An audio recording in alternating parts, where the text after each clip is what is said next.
Muy buenos días a todos. Bueno, hoy estamos 15 de septiembre. Vamos a comenzar nuestra clase de historia. Esta semana nos toca ver en Historia del Perú todo lo que va a ser, bueno, a mí me gusta decir que nos vamos a ver todo lo que es el proceso emancipatorio, ¿no? Buenos días, Fabiana. Justo lo digo porque hay una separata, bueno, en la separata hay una lectura bastante interesante que ustedes saben pues que aparte de estas clases ser para que tú repases lo que ya conoces, has visto, bueno, ahí pues no para, porque estás en tu preparación preuniversitaria, también todos estos cursos que estás llevando y sobre todo pues historia, deberías ya estar ahí, darte cuenta cuál es el gran valor, ¿no? La idea es que justo estamos en modo bicentenario como el programa del Canal 7. Van a ser pues 200 años y la idea es hacer un balance también. ¿Qué vamos a celebrar en estos 200 años, no? Mucho más allá de, si habrán escuchado, de lo que es el centenario, las fiestas, los obsequios que recibimos, es también hora de hacer pues un balance de cómo nos va como país, ¿no? Bueno, en fin. Buenos días, Fabiana, Gabriela, Samantha, Albert, Rosa, Valkyria, espero pronunciarlo bien, y Diego Jean-Pierre. Bueno, en fin, listo, chicos. Les decía que nos toca ver pues todo lo que es el tema del proceso emancipatorio y justo les decía que hay un fragmento muy interesante donde dice, ¿dónde comienza en realidad el proceso emancipatorio, no? Hablamos de Tupac Amaru, hablamos más bien de estas conspiraciones y levantamientos, bueno, criollos y mestizos de las primeras décadas del siglo XIX, o más bien, bueno, lo que se ha elegido como fecha oficial sería la proclamación de la independencia, pero ustedes mismos saben pues que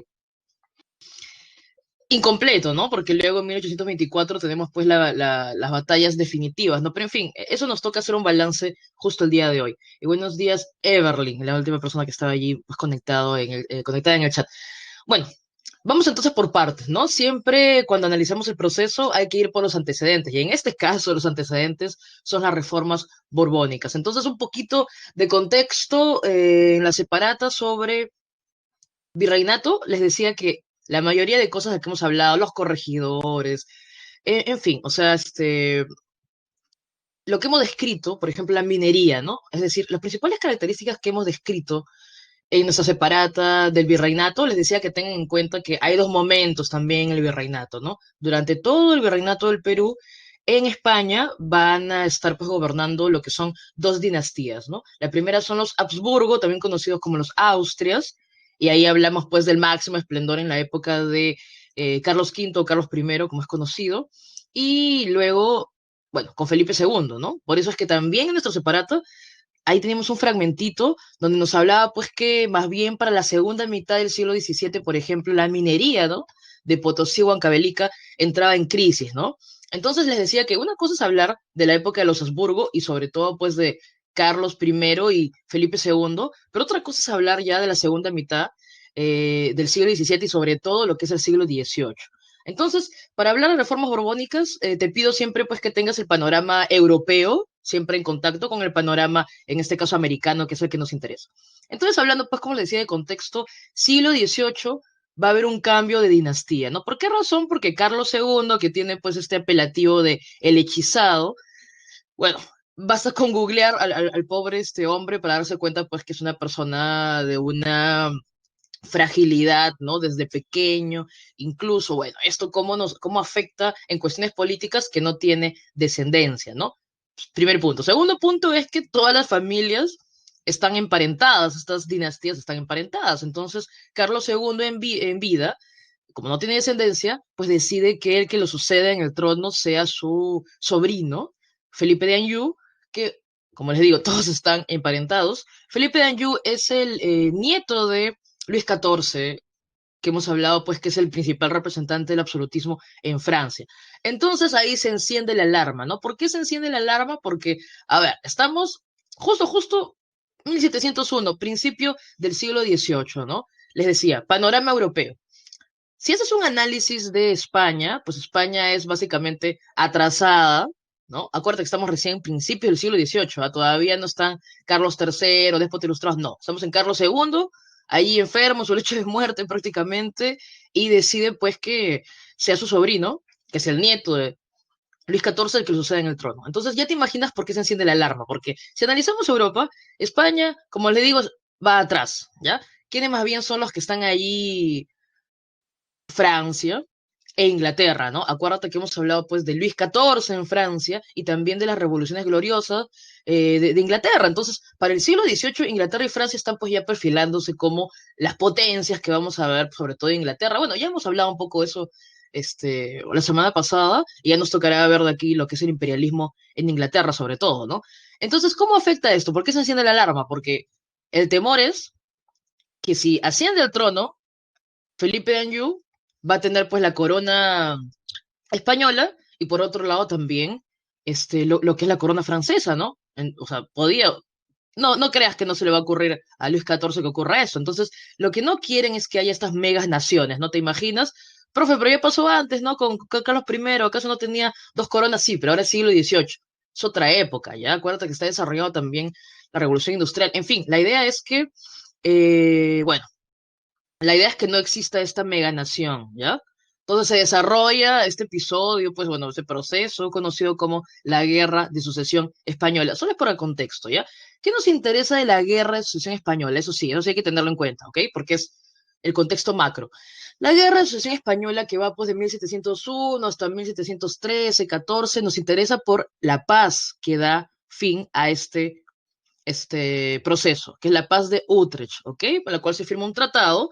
¿Por qué nos interesa esto? Porque si bien finalmente, pues, este enfrentamiento es entre Felipe de Anjou y, pues, Inglaterra y Holanda, ¿no? Que no quieren, pues, que pase esto de la mega nación, y más bien ellos quieren que el que gobierne sea Carlos, de Habsburgo, que a Carlos de Habsburgo hereda Austria y no le importa para nada España. O sea, al final todo es un problema de Inglaterra, sobre todo de Inglaterra y de Holanda, pues que no quieren competencia, ¿ok? Pero acá, pues, Inglaterra sale ganando, y nos interesa el Tratado de Utrecht, ¿no? De 1713. ¿Por qué nos interesa? Por tres razones, ¿ya? Bueno, dos razones en realidad, porque la primera son pues que Inglaterra se va a quedar con algunos territorios españoles, bueno, Gibraltar hasta la actualidad sigue siendo de Inglaterra, pero nos interesa por dos cositas, ¿no? El navío de permiso y el asiento de negros. El navío de permiso, ya ahí te pido también que recuerdes lo que hemos mencionado en cuanto a la economía en el virreinato, ya sabes que el mercantilismo, ¿no? El intervencionismo sobre todo, el monopolio. Recuerda que hay solo algunos puertos exclusivos y también recuerda que hay el sistema de flotas y galeones. O sea, una vez al año salen pues por la ruta del Atlántico en dirección a lo que es pues La Habana, Panamá. Acuérdate de la gran feria de Portobelo donde llegaban estas bueno, este sistema pues de flotas y galeones, llegaban estas embarcaciones y allí desembarcaban todo y luego pues también en Veracruz y luego en la feria de Portobelo se compraba todo lo que iba a ser vendido aquí al puerto del Callao. Ojo, es importante recordar esto porque hoy nos toca ver las reformas y las reformas van a terminar por dilapidar o por ya eliminar el sistema de flotas. ¿Por qué? Es muy caro. Acuérdate que se tiene que pagar incluso lo que son pues el impuesto para que la armada española acompañe para que no roben, pues, ¿no? Para que no asalten los corsarios y los piratas estas embarcaciones. Solo hubo un ataque de piratas, pero igual, no se pagaba el impuesto. Entonces, imagínate, ya, imagínate. A ver, tiene que pagar el impuesto para que llegue a Portobelo, ¿no? De ahí lo compra, pues, la gente del Tribunal del Consulado, que ya sabes que también se ha vuelto una élite enriquecida porque ellos también tienen el monopolio. Ellos compran todo, luego vienen al puerto del Callao y ahí recién comienzan pues a distribuir, ¿no? Acuérdate, esto es importante. Entonces ahí va el navío de permiso. Lo que gana Inglaterra con esta paz de Utrecht es el navío de permiso. ¿Qué significa? Un derecho, aunque limitado, pero al fin y al cabo un derecho que tiene que, pues, que ceder España, derecho a comerciar, Inglaterra gana el derecho a comerciar con las Indias españolas. No que Inglaterra no estaba haciéndolo antes, Inglaterra estaba haciendo pues de contrabando, pero ahora tiene ya un derecho, aunque limitado, pero un derecho, que es el navío de permiso para comerciar con las Indias españolas.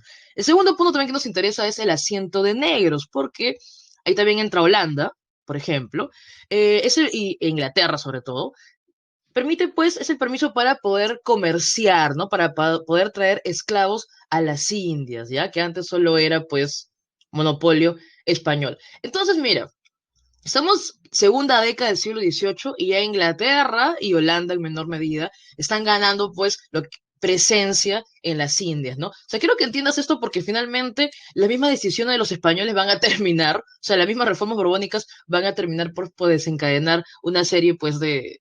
Hay un momento de repunte, no podemos negarlo, con Carlos III, pero luego una serie también de crisis en España, ¿ya? Entonces, eso, bueno, por ahí me preguntan, profe, y si finalmente Felipe va a ser el que gobierne, ¿por qué votó esta guerra de sucesión? Bueno, me olvidaba pues del tercer punto de mencionarte que a Felipe lo van a reconocer como rey de España y va a ser Felipe V, el primer Borbón, y ya sabes que hasta la actualidad están los Felipes de Borbón, ¿ok? Pero la condición era que renuncie al trono francés, y ya sabemos cómo terminaron los Borbones de Francia, ¿no? Bueno, Luis XVI guillotinado, y ya nos tocará hablar también la próxima semana de Luis XVIII, etcétera, etcétera. Entonces, este es el contexto, ¿ya? El contexto es que luego de esta guerra de sucesión hay una nueva dinastía. Siglo XVIII, la dinastía de los Borbones va a gobernar en España y no olvidar que tienen toda esta relación con Francia, ¿ya? Porque es una dinastía de origen francés. Ya, así, desde ya, esa es la primera parte. Ahora sigamos desarrollando. En algún momento te va a ocurrir, lo hemos visto mucho aquí en el Perú, cuando hay una nueva administración, ¿qué es lo primero que se hace? Bueno, cuando hay una nueva administración, lo que va a hacer pues es un balance, ¿no? Tiene que hacer un diagnóstico de cómo ha sido el gobierno anterior en este caso, imagínate los Borbones son nuevos en España, tienen que hacer un diagnóstico de cómo han sido los Habsburgo, ¿no? Bueno, ¿cómo han sido los Habsburgo? Bueno, en Felipe II bien, ¿no? Es ahí la época de explotación de las colonias, se han enriquecido, pero los Habsburgo básicamente han gastado, han invertido mucho dinero pues en lo que son guerras de religión. Ahí te acuerdas pues un poco de Carlos V, también conocemos como Carlos I.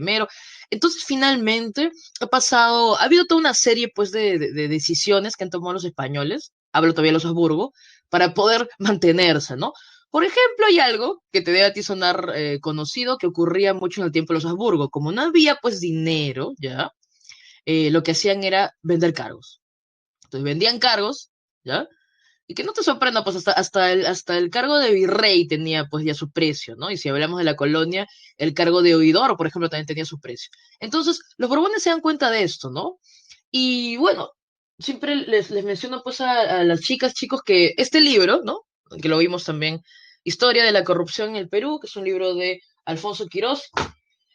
Siempre les pregunto a los chicos, ¿cómo crees que comienza ese libro, no? Y a veces la gente dice, profe, seguro comienza con la época de Fujimori. Otros te dicen, no, profe, seguro comienza con la época del Guano. Pero en realidad, luego de la introducción, que es bastante interesante, el primer capítulo del libro de Historia de la Corrupción comienza justo con la época de las reformas borbónicas, ¿no? Esto es, no para que digas, ay, pero que no me digan, entonces la corrupción es algo que viene ya desde siglos atrás. Bueno, es un mal endémico que tiene en realidad el Perú, como otros países, obviamente, pero la idea, y siempre recomiendo también ese libro a cualquier persona, pues sea que vayan a estudiar derecho o medicina, igual, es siempre importante entender cómo funciona el poder, ¿no? Entonces, a ver, citando pues a este libro, nos va a mencionar que los Borbones van a comenzar a organizar, por ejemplo, expediciones científicas, pero que finalmente tienen este objetivo de que las personas que envíen hagan pues también un diagnóstico, ¿no? Si te acuerdas, por ejemplo, la visita que organizó el virrey Toledo para ver cómo estaban asentados los ayllus y que le sirvió luego para hacer las reducciones. Ya, igual, acá también van a haber visitadores que si bien emprenden expediciones científicas, como seguro la que has escuchado, pues, de la Condamine, para ver la forma de la Tierra, etc., etc. Acá tenemos un personaje interesante que es Antonio de Ulloa, ¿ya? Va a ser enviado bastante joven, ¿ya? Y Antonio de Ulloa, luego más adelante va también a ser este gobernador de Huancavelica y él va a tener pues que vivir con la corrupción pura y va pues a escribir este informe, ¿no? Sobre cómo ha estado funcionando el Perú. Bueno, un informe que luego lo publican así con el nombre todo sensacionalista de historia secreta, de noticias secretas del Perú. ¿Por qué nos interesa? Porque él hace un diagnóstico, recuerda que es enviado por el gobierno pues de España, de los Borbones, hace un diagnóstico de cómo funciona aquí, cómo están funcionando aquí las cosas, ¿no? Por ejemplo, cuando él es gobernador de Huancavelica, se da cuenta de que no hay el mínimo criterio en cuestión tecnológica, ¿no? Para hacer, por ejemplo, los forados, ve también toda la explotación a los indígenas y se queda prácticamente indignado con lo que es este cargo de corregidor, ¿ya? No era el primero, pero digamos que era al menos el que se tomó el tiempo pues de hacer todo un informe, ¿no? Entonces, si hablamos del corregidor, bueno, en fin, el corregidor, por ejemplo, hacía pues algo que es llamado la doble contabilidad, ¿no? Recuerda que el corregidor, por ejemplo, él es el que cobra el tributo indígena, ¿ok? Entonces ya te imaginas que es el corregidor, ¿no? Él en realidad tiene 200 indígenas a los cuales le cobra el tributo indígena, pero él luego declara de que se han escapado algunos, de que simplemente hay 100, de que solo hay 150, para poder pagar menos, ¿no? Entonces, ya, pues por ejemplo el corregidor, ¿no? Que ahí por ahí también se aumentaba uno que otro sueldo. Entonces, es terrible, ¿ya? Porque, bueno, se ha dejado mucho tiempo aquí que, hablando de las colonias, que prácticamente los criollos vayan pues comprando, como te digo, los cargos de oidor, el de mismo corregidor, uno o dos sueldos, la doble contabilidad, ¿no? Si hablamos de corregidor, no te olvides que tiene este nefasto reparto de mercancías, ¿no? Donde le obliga prácticamente al indígena a endeudarse porque le vende cosas que, bueno, las que necesita las vende a sobreprecio y las que no necesita simplemente son para endeudarse. Es terrible porque los corregidores vendían, por ejemplo, claro, las mulas, ¿no? Pero a sobreprecio. Pero también le vendía todas estas chucherías que, por ejemplo, llegaban en el barco y le había caído la lluvia, se habían golpeado, ya, ¿no? O sea, ahí te das cuenta, pues, que por eso es que hay una mala imagen también incluso de los comerciantes, ¿no? En la actualidad. Pero en fin, sigamos. Entonces, lo de Antonio de Ulloa es interesante porque ya él ya tiene una idea de cómo funciona y esa idea también va a calar mucho en España, ¿no? Entonces, los españoles, al menos si bien a las colonias, el criollo es sinónimo de corrupción, prácticamente, ¿ya? Obvio, o sea, solo quiero que entiendas que cómo lo ven para luego estar justificando por qué sacamos a los criollos de los cargos, ¿ya? Que han conseguido a lo largo del tiempo, ¿ya? Entonces, listo. ¿Qué son las reformas borbónicas? Con toda esta intro que le hemos dado. Las reformas borbónicas son, pues, medidas, son reformas impulsadas por los Borbones, ya, siglo XVIII. Pero no te olvides que siempre hay que agruparlas de acuerdo a qué aspecto estaban, pues, dedicadas, ¿no? Tenemos reformas, por ejemplo, eclesiásticas, la idea era aplicar el regalismo, vamos a verlos en un rato. También tenemos reformas, pues, económicas, y ahí hay que ver qué se hizo en cuestiones de comercio, qué se hizo en cuestiones de impuestos, por ejemplo. Y también tenemos pues las reformas políticas, ¿ok? Hay que agruparlas entonces para poder entenderlas. También no te olvides que la palabra clave de las reformas que comienzan en España, todos hablamos de Carlos III, pero las reformas comienzan desde Felipe V, desde Felipe de Anjou, ¿ya? Comienzan en España y luego a Carlos III siempre hablamos de él, porque con él ya se vuelven mucho más enérgicas, sobre todo en Hispanoamérica, ¿ya? En las colonias. Entonces, les decía, la palabra clave en España es modernizar. ¿Por qué? Si comparas España con Inglaterra, con Francia, se quedó atrás, ¿ya? España se quedó atrás. Entonces, la palabra clave en España es modernizar. En cambio, la palabra clave en Hispanoamérica o en las colonias es recuperar. ¿Recuperar qué? El poder. ¿Ante quién lo perdieron? Ante los criollos, que como les decía, se han ido haciendo porque se han enriquecido con el comercio, básicamente, sí, la mayoría se han enriquecido con el comercio, se han ido pues colocando y ocupando diferentes cargos públicos, ¿no?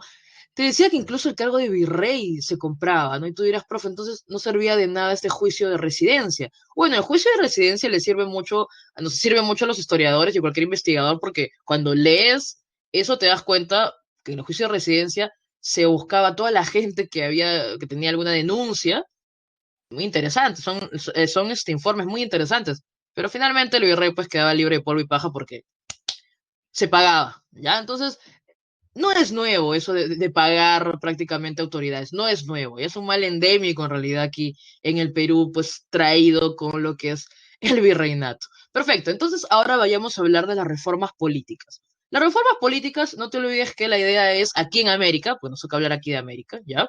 Recuperar el poder que se ha perdido porque ahora está en manos de los criollos. Entonces, ¿qué hacemos con los criollos? Ya, para comenzar, hay que darle diferentes golpes a los criollos, ¿no? Por ejemplo, entonces, lo primero es, lo tienes allí, estamos siempre trabajando con nuestra separata, Página número uno, tenemos los mapitas para entender las primeras conjunto de reformas políticas. Entonces, a ver, ojo también que tenemos pues que las reformas son a lo largo del siglo XVIII, sobre todo en la segunda mitad del siglo XVIII. Pero ojo, hay algunas reformas que son antes de Tupac Amaru, que es 1781, y otras después de Tupac Amaru, que justo tienen que ver. Solo te hago esa especificación porque nosotros acá hablamos a nivel general, ¿no? Durante toda la segunda mitad del siglo XVIII. Pero hay algunas que exactamente son decisiones tomadas luego de pues todo el impacto de lo que fue la gran rebelión de Tupac Amaru. Entonces, página número uno. Primera, primera reforma política. Hay que cambiar el espacio, ¿ya? ¿Por qué razón? Nos vamos al mapa grande, ¿ya? El Virreinato del Perú es muy grande, ¿ya? El Virreinato del Perú es muy grande. Hay que comenzar, pues, a delimitar, ¿ya? Si te das cuenta, el mapa que tienes acá ya está delimitado con lo que es la idea de reorganizar el espacio. Estamos hablando de la creación de nuevos virreinatos, ¿ya? Entonces, bueno, digo, estoy viendo una separata, pero acá también lo tengo, porque estoy sufriendo ahí, pero igual lo tiene separata, y acá está. Vamos a ver el mapita más grande. La idea es reconfigurar el espacio y delimitar, porque el virreinato del Perú es bastante grande. Entonces se crean dos nuevos virreinatos, ¿no?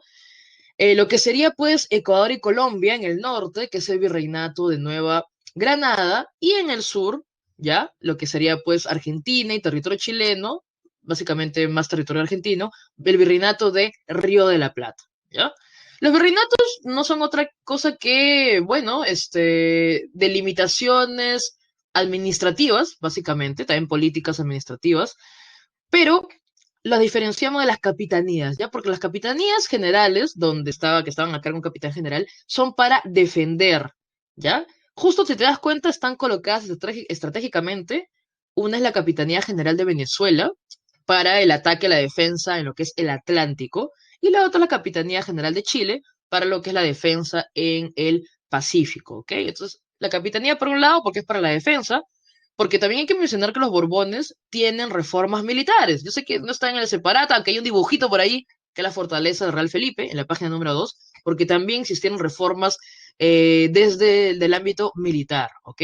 Bueno, pero acá es, ojo, importante, el virreinato del Río de la Plata. ¿Por qué razón? Si observas el virreinato del Río de la Plata, ha ocurrido algo, ¿no? Con el territorio del virreinato del Perú. Ahora, por ejemplo, Potosí ya no es parte del virreinato del Perú. Potosí va a ser parte del virreinato del Río de la Plata. La idea era, pues, crear un nuevo virreinato y darle también una fuente de ingreso, ¿no? En este caso, pues, las minas, por ejemplo, ¿ya? Pero no solo eso ha ocurrido, y acá nos acordamos de Tupac Amaru, ¿no? De José Gabriel Condorcanqui. Recuerda que José Gabriel Condorcanqui, al igual que muchos otros, tenía, pues, bueno, que él tenía bastantes mulas, pero se dedicaba al negocio del arrieraje, ¿ya? Él era arriero, es decir, que tenía mulas que servían para la carga, para transportar mercancía. ¿Dónde transportaba él o de dónde a dónde, no? La ruta de los arrieros es la ruta, pues, desde el Cusco al Alto Perú, que básicamente había, pues, este tránsito, este tráfico, como se dice, este movimiento de mercancías por Potosí, básicamente, ¿ya? Pero si te das cuenta, si ahora Potosí es parte de el Virreinato de Nueva Granada, a ver, ya no necesitas nada, pues, movilizar por allí, se va a ver interrumpida esta ruta que beneficiaba a la gente que tenía, pues, sus mulas para la carga.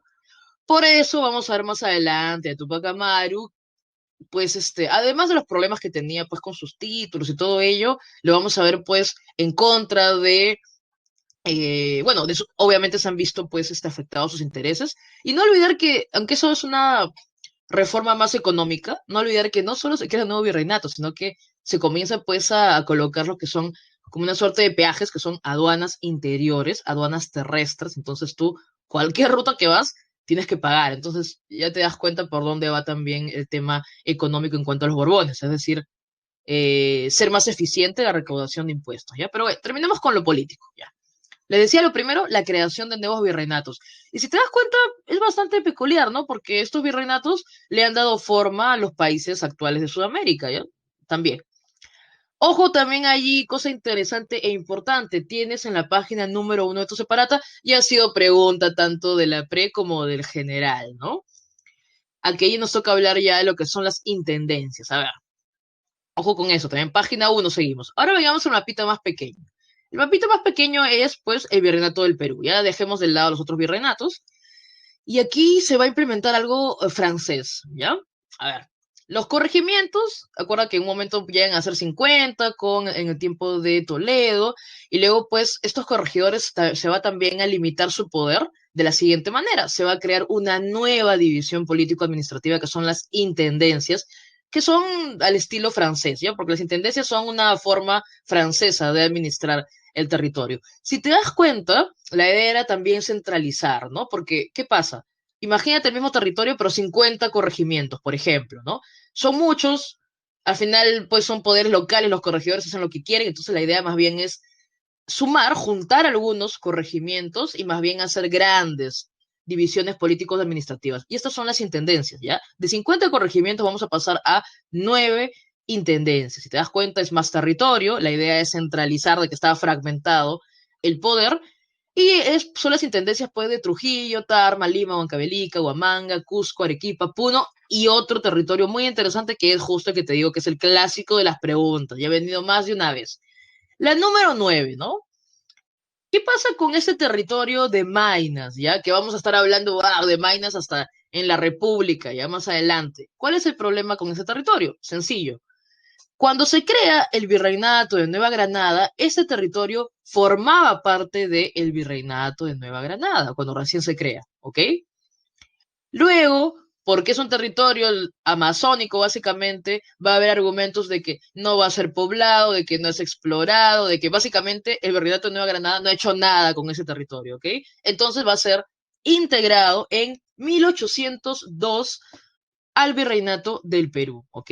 Ojo, ¿ya? Entonces, ese territorio se llamaba, pues, la Comandancia General de Maynas, y básicamente es territorio amazónico, Loreto, San Martín, Ucayali, ¿ya? Pero otra vez, ya había pregunta antes, ¿no? Si te preguntan, ¿cuál fue el territorio que formó parte del Virreinato de Nueva Granada, pero luego es incorporado al Perú? Estamos hablando de este territorio de Maynas, ¿ok? Ya tengan en cuenta, lo tengo ahí apuntado porque ya he venido más de una vez. La Gobernación y Comandancia General de Maynas, ya que en 1802 se hace parte del Virreinato del Perú, cuando antes había formado pues parte del Virreinato de Nueva Granada.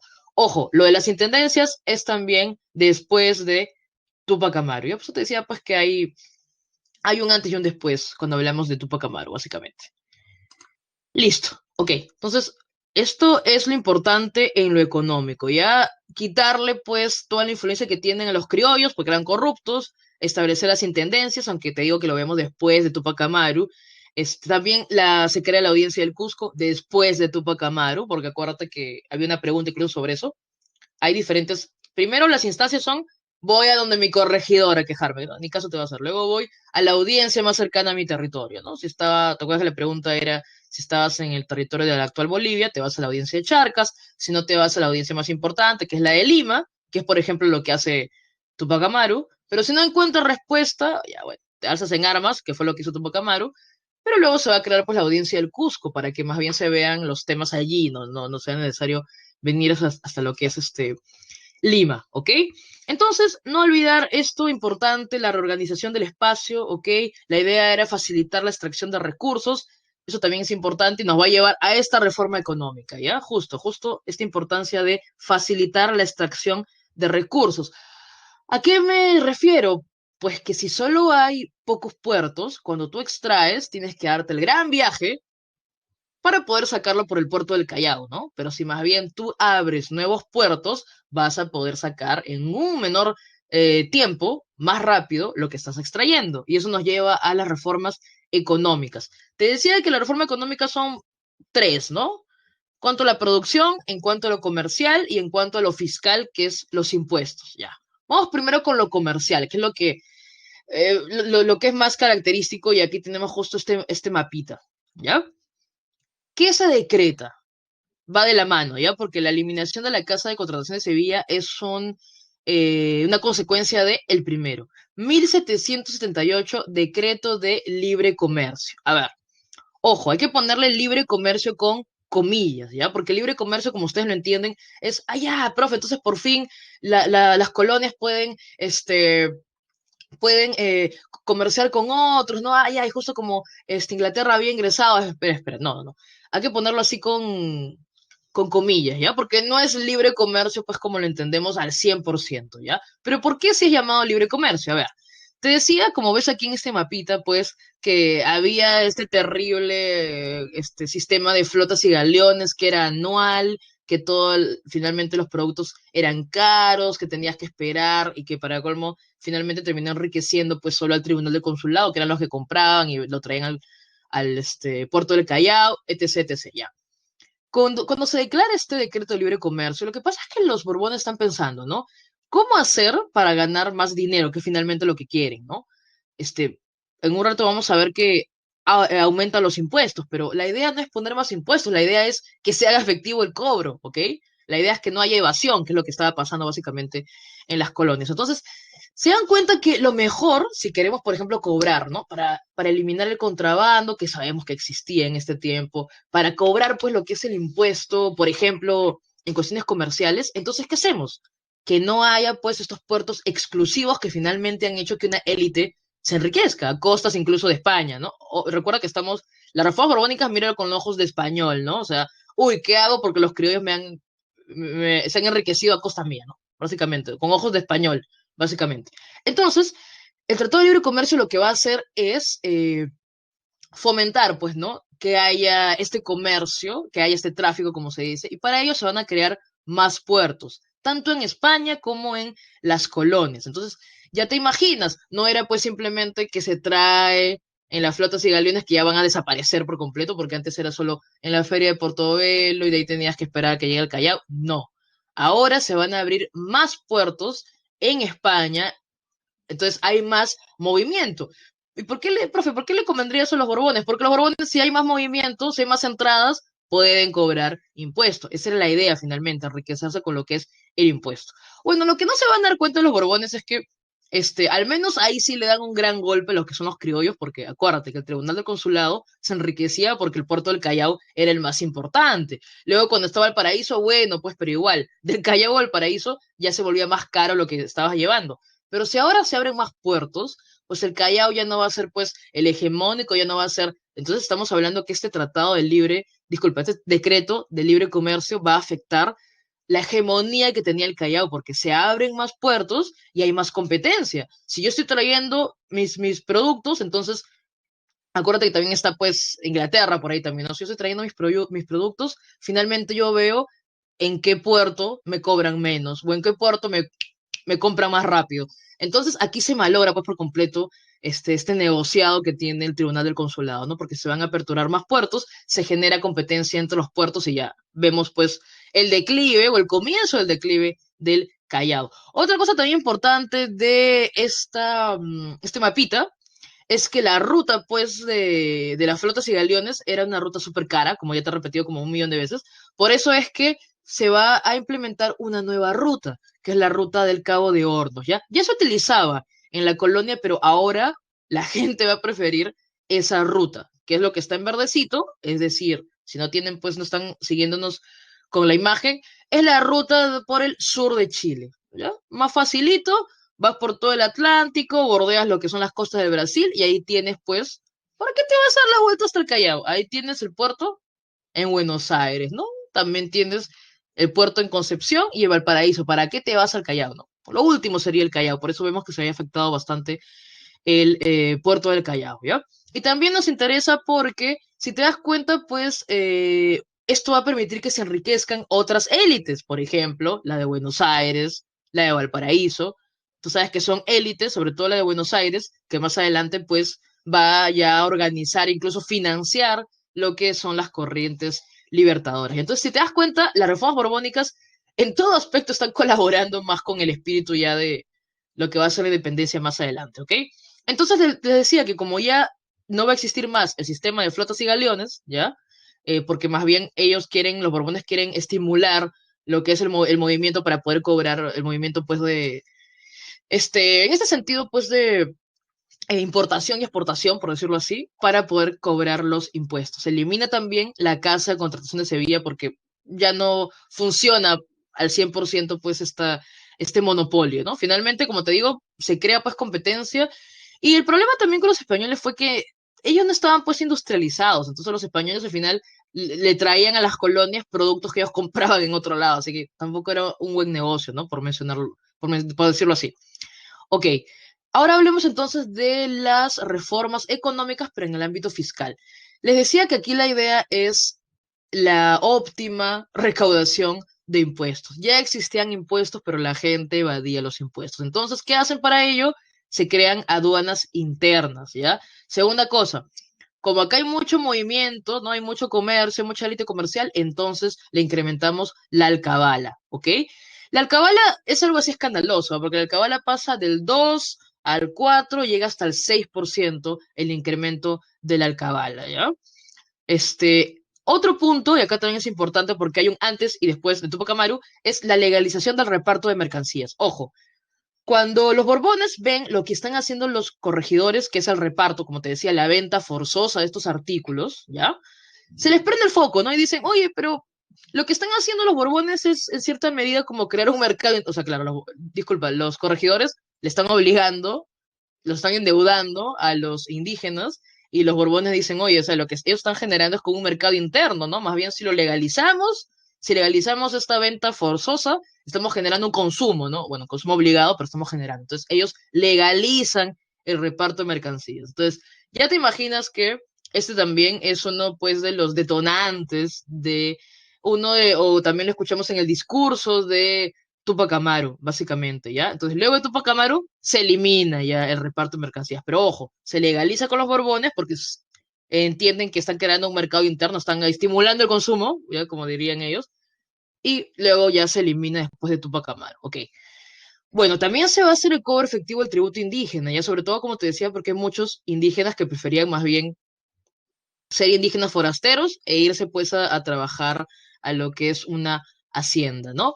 Cosa importante también, el cuarto punto, la creación de estancos. El término estanco lo vamos a ver bastante, sobre todo pues en la República. ¿Cuál es la idea del estanco? Yo observo cuáles son productos que así le sube el precio, la gente va a comprar sí o sí. Entonces establezco pues un monopolio, ¿no?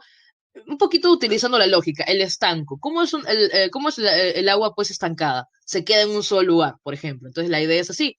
La sal, el tabaco y la pólvora solo se va a vender en ciertos lugares, en algunos lugares, como te digo, es un monopolio del Estado. El Estado decreta que sal, tabaco y pólvora, que es en el caso de las reformas borbónicas, más adelante van a aparecer también otras cosas cuando hablemos de la República, solo el Estado lo puede vender en ciertos lugares, ¿no? Entonces estableces como un monopolio del Estado. Esas son las creaciones pues, de los estancos, ¿ya? Y lo último también es interesante. Te decía pues que en la segunda mitad del siglo XVII para el siglo XVIII ya vemos pues la crisis casi de la producción minera de lo que es Potosí y Huancavelica, ya, o sea, la plata y el mercurio para limpiarlo, ¿ya? A los Borbones se les ocurre lo siguiente, ¿no? Si reducimos el impuesto del quinto real, que a veces hasta ni, hasta ni lo pagan, ¿no? Si lo reducimos, ¿qué podemos lograr? Estimular que la gente diga, bueno, como se paga menos, acuérdate que del quinto real se disminuye el décimo real.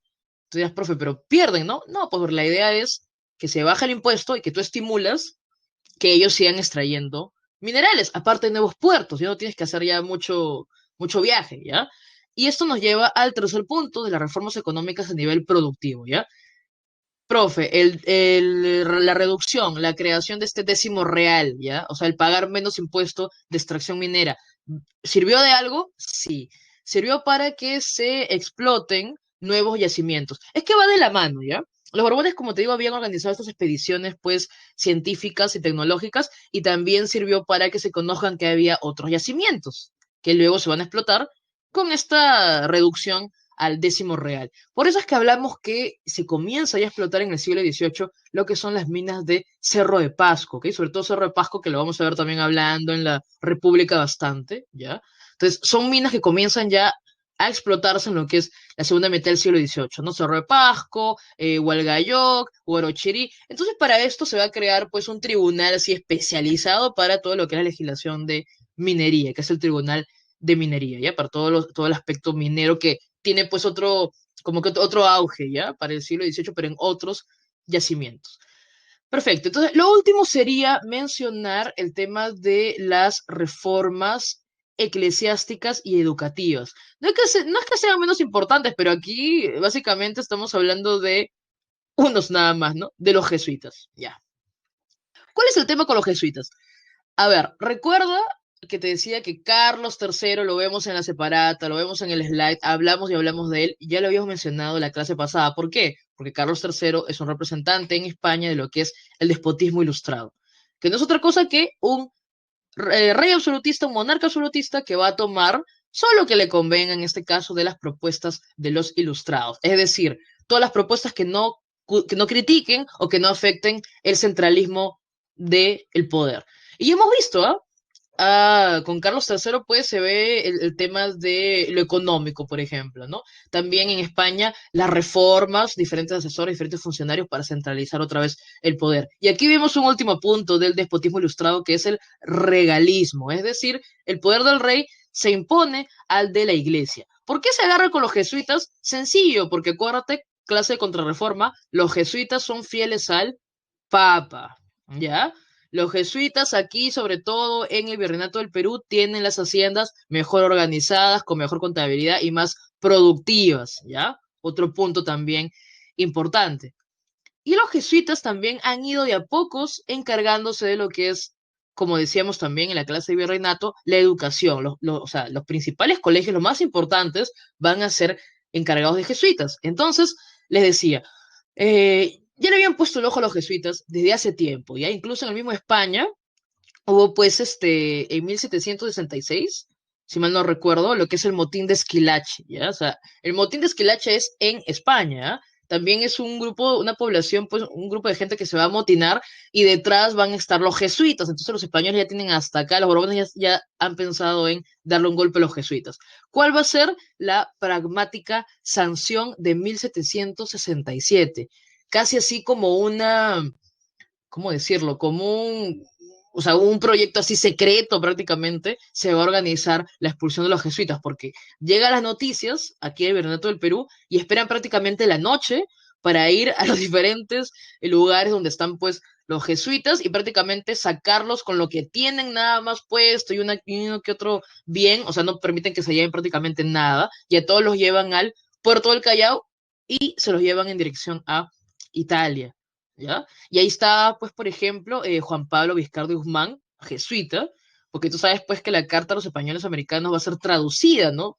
No se escribe en castellano, y entonces, bueno, se los llevan así en la noche prácticamente los jesuitas para que no puedan hacer nada, ¿ya? O sea, los jesuitas ya con el motín de Esquilache, luego también se habían desarrollado unas rebeliones en Quito, ya estaban esperando simplemente el momento para decidir expulsarlos del territorio, de todos los territorios de las colonias españolas, ¿ya? Entonces, profe, ¿qué hicieron con todos los bienes de los jesuitas? Ahí por eso hablamos de la creación del Tribunal de Temporalidades. ¿Para qué sirvió? Para administrar los bienes de los jesuitas. Ya te imaginas luego cómo habrán sido pues esos remates, ¿no? Porque también más adelante se van a dar pues los remates de haciendas, los remates de diferentes propiedades, ¿ya? Bueno, para generar dinero, ¿no? Los jesuitas se quedaron sin nada, ya no hay más jesuitas, en fin, rematas sus propiedades, ¿ya? Y también los colegios que estaban a cargo de los jesuitas finalmente se van pues a fusionar y se va a crear el Convictorio de San Carlos, ¿no? Que es pues es importante también cuando hablamos de la relación que tuvo pues con San Marcos, ¿ok? Y sobre todo que es el lugar pues donde se van a formar muchos de estos ideólogos de la emancipación, ¿ya? Lo último sería entonces, en cuanto les decía, pues la yapita sería pues las reformas militares, lo tienes ahí también en tu página número 2. Está la fortaleza del Real Felipe, que se construye pues justo como parte de las reformas borbónicas, porque la idea en cuanto a lo militar era fortificar las defensas, por eso te decía que también se crean pues estas capitanías generales, ¿ok? También, si ves la Plaza de Hacho, seguro ves de una manera inofensiva la Plaza de Hacho, pero la Plaza de Hacho, el que haya un espacio cerrado, también simboliza pues control, ¿no? La Fortaleza Real Felipe y la Plaza de Hacho son obras del tiempo de Manuel Amat, que viene a ser el virrey, pues, que en este caso, si hablamos de un Carlos III, en cuestión de rey español, si hablamos de los virreyes, tiene que ser pues Manuel Amat para el impulso de todas estas reformas. Y así que la idea también es controlarlos, ¿no? Incluso desde espacios cerrados como la Plaza de Hacho, porque ahí se sabía todos los que iban allí, básicamente. O sea, se sabía en dónde estaba la gente, ¿ok? Bueno, consecuencias de todo esto, ya consecuencias de todo ello, bueno, lo primero es que la presión fiscal, es decir, los impuestos se han aumentado. Esto ejerce presión, obviamente, sobre la población, sobre todo, pues, los indígenas y sobre todo, les decía, personajes que tienen, aparte de los criollos, personajes como Tupac Amaru que van a tener estos negocios, pues, ¿no? Actividades como el arrieraje, ¿ok? El segundo punto, que es la cuestión del libre comercio, es la competencia que se ha generado entre los puertos y las ciudades también, lo cual va a ser pues el declive del Callao y más bien permite que en el sur se enriquezcan otras élites como pues las de Valparaíso y las de Buenos Aires, ¿ok? Este incremento de impuestos nos lleva al descontento popular porque, chicos y chicas, el siglo XVIII, yo sé que todos hablamos de la gran rebelión de Tupac Amaru, es verdad, pero en el siglo XVIII hubo más de 100 insurrecciones, más de 100 levantamientos en contra de, bueno, en contra de todos los abusos, ¿no? Y también en contra de los impuestos. Hubo más de 100 rebeliones, pues, por ejemplo, indígenas y rebeliones antifiscales. Antifiscales en contra de los impuestos, básicamente. Y así que descontento popular también en el siglo XVIII. Y obviamente eso nos lleva a, de una vez, sobre todo, por eso hay ves pues a los criollos, ¿no? Muchos apoyando la independencia, porque se desarrollan las primeras ideas de emancipación. Perfecto. Pasamos entonces ahora al tema de las insurrecciones andinas del siglo XVIII. Te decía que todos hablamos de la gran rebelión de Tupac Amaru, pero simplemente pues, claro, tampoco quiero bajarle pues la importancia, no quiero reducir la importancia, pero lo de Tupac Amaru es como que la consecuencia de diferentes insurrecciones que se han desarrollado, ¿ok? O sea, él es ya como que la última gota que derrama el vaso, por decirlo así, por todos los muertos que hubo, por la rápida movilización también de sus fuerzas. Pero no fue el único, ¿ok? Por ejemplo, nos toca hablar ahora, justo antes del break, de Juan Santos Atahualpa. Y es interesante porque este movimiento, esta insurrección, esta rebelión, va a durar casi 10 años, ¿no? O sea, ¿cuál es la razón de que dure tanto? Es un poco más, pues, más que nada la estrategia, ¿ya? Es el tema de la estrategia que utiliza Juan Santos Atahualpa. Pero vamos por partes, ¿no? Antes de Juan Santos hemos tenido, pues, esta rebelión de los Torote, Fernando e Ignacio Torote, que eran, pues, caciques ayánicas. Mira, en 1724, o sea, les decía, la Amazonía no ha estado exenta de explotación y por ende no ha estado pues exenta de lo que son movimientos e insurrecciones, ¿ya? Profe, pero en la Amazonía, ¿quién está? Pues bueno, en la Amazonía tienes por un lado a los franciscanos que han desarrollado sus misiones allí y por otro lado tienes pues a los buscadores de oro, básicamente, o sea, gente que solo importa si encuentra a los indígenas, pues igual como van a ser más adelante la gente que explota el caucho, o sea, ven a la mano indígena y lo utilizan para sus beneficios. Y lamentablemente en esta época los franciscanos tampoco es que digan algo, o sea, no están en contra tampoco de esta explotación. Y lo peor también que toda esta gente que llega a la Amazonía lleva pues epidemias y enfermedades. Y sobre todo en la Amazonía también se desarrollaba pues lo que es la mita de la sal. Entonces, tenemos por un lado, explotación indígena, tenemos la presencia, pues, de estas misiones evangelizadoras, pero que básicamente permiten que siga habiendo esta explotación. Por eso es que tenemos líderes, como les decía, como los Torote en un principio, que es un líder ashánica, un cacique ashánica, que se va, pues, también a rebelar, pero rápidamente sofocado. En cambio, el tema con Juan Santos Atahualpa es distinto, ¿no? Porque primero él va a buscar organizar, sí, va a buscar sumar a diferentes etnias, ¿ya? Es algo interesante porque difícil es juntar, ¿no? Pues generar alianzas entre diferentes etnias amazónicas. Pero donde va a ser el centro de su rebelión, ese gran pajonal, estamos hablando de lo que es Tarma. Y acá hay un punto a favor, ¿no? Porque el punto a favor es que Juan Santos, al igual que la gente que se suma a su rebelión, conoce bien el territorio, lo cual nos lleva a algo que vamos a ver mucho en la historia en general, ¿ya? Si, por ejemplo, hablamos, pues, de la Revolución Cubana, por ejemplo, ¿no? obvio, no estoy comparando a Juan Santos Atahualpa con el Che Guevara, pero la idea es que se dan situaciones similares. ¿De qué estoy hablando? Conocen el terreno, ¿ya? Saben que se están enfrentando a un grupo que es mayor, entonces lo que hacen son guerra de guerrillas, ¿no? ¿Cuál es la peculiaridad, la característica de la guerra de guerrillas? Pues que como tú tienes menos hombres, sabes que te estás enfrentando a un grupo más grande, entonces una guerra te desgaste, ¿no? Lo que haces es como conoces el territorio, lo que hace Juan Santos Atahualpa, conoce el territorio, moviliza a la población, pues, en armas, y lo que hace son ataques, ¿no? Ataques repentinos, rápidos, se retiran. Es un ataque de desgaste, no es un golpe, golpe, golpe, golpe, prácticamente.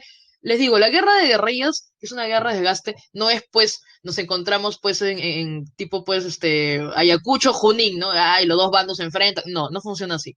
Son, es más, o sea, hay una logística, obvio, pero el otro, el que recibe el golpe, no lo espera, ¿no? O sea, es sorpresa, son constantes, pero cortos, es como le digo, una guerra de desgaste, básicamente. Sí, muchas gracias, señorita Karina. Entonces, acá, por ejemplo, pues tenemos acá en el slide hay una ilustración de lo que es pues Juan Santos encontrándose con los franciscanos, ¿no? Porque es interesante cómo, a ver, este movimiento de Juan Santos tiene pues el toque mesiánico, ¿no? Juan Santos Atahualpa, por eso por algo también toma este nombre, al igual que Tupac Amaru, pues va a tomar es José Gabriel Condorcanqui, pero toma pues lo de Tupac Amaru. Segundo, aunque nosotros sabemos pues que los incas no repetían su nombre, ¿no? No había primero y segundo, eso lo hace Tupac Amaru porque quiere pues un poco como que allí establecer una dinastía, ¿no? Al estilo europeo, porque acá no hay primero, segundo, eso solo existe en Europa, ¿ya? Pero regresando a Juan Santos de Atahualpa, toma este nombre porque hay mucho pues este mesianismo, ¿no? De que es él básicamente el que va pues permitir el regreso de lo que es la época pues de los incas, ¿no? Y es interesante porque Juan Santos Atahualpa no quiere, o sea, su plan no es coronarse en el Cusco, por si acaso, ¿ah? Juan Santos Atahualpa quiere coronarse en Lima, entonces él tiene una estrategia. Yo le digo, dura casi 10 años porque no pueden contener a este movimiento. Su estrategia es ingresar, pues, o sea, tomar lo que es la Amazonía, irse a lo que es ya la parte de la sierra y luego ingresar a Lima por lo que es Jauja, ¿ya? El problema quizás es que como también se hace muy larga esta rebelión, es que el virrey puede, pues, organizar también las defensas y finalmente terminan, pues, fortaleciendo lo que es Jauja para no permitirle nunca este ataque que se sabía era plan de Juan Santos Atahualpa. Entonces, lo interesante es que por conocer el terreno, por su guerra de desgaste, va a tener bastantes victorias frente a los realistas, también porque va a generar bastantes alianzas con lo que son ashánicas, mashiguengas, piros, yaneshas, etcétera, etcétera. ¿Cuál fue el problema con Juan Santos Atahualpa? Es que cuando llega pues a organizar, simplemente va a desaparecer, ¿ya? Esa parte es muy así dentro del misterio, porque se dicen muchas cosas sobre Juan Santos Atahualpa, ¿no? Que murió en un enfrentamiento con un cacique, también se dice que al final era simplemente, bueno, acá entra de todo, ¿ya? Se dicen pues, que, que ascendió a los cielos, porque también en este movimiento hay mucho milenarismo, hay mucho también el tema pues, del sincretismo religioso, porque Juan Soto de Atahualpa no está en contra del catolicismo, por ejemplo, ¿ya? Lo que está en contra, pues, es de la explotación, en este caso de estos misioneros, ¿ok? Entonces, es bien extraño, ya desaparece así en el misterio. Desaparece en el misterio, otros dicen que murió envenenado, otros dicen que se lo llevaron los ingleses. En fin, hay un millón de cosas que giran en torno a cómo desaparece Juan Santos Atahualpa. Y ahí simplemente, o sea, nunca se encontró su cuerpo. Allí en la Amazonía hay una que otra representación de él, pero no se sabe. O sea, en el misterio queda cómo terminó desapareciendo esta rebelión, que como les digo, duró bastante tiempo, y sobre todo es en la Amazonía, y fíjate, en 1742. Por eso les decía que todos hablamos de Tupac Amaru, pero no fue, o sea, es la más grande, ¿ya? Incluso también hubo una rebelión, pues, por ejemplo, de esclavos, ¿ya? No me acuerdo si era Juan Congo, en fin, pero lo que quiero que entiendan es que hay diferentes movilizaciones en el siglo XVIII, pues la más grande, la que tiene más eco y más trascendencia va a ser la de Tupac Amaru segundo, ¿ok? Así que no olvidar, justo hay una preguntita sobre Juan Santos Atahualpa, cómo esta guerra de desgaste y el conocimiento del terreno va a permitir pues diferentes incursiones y ataques a, a los españoles, ¿ok?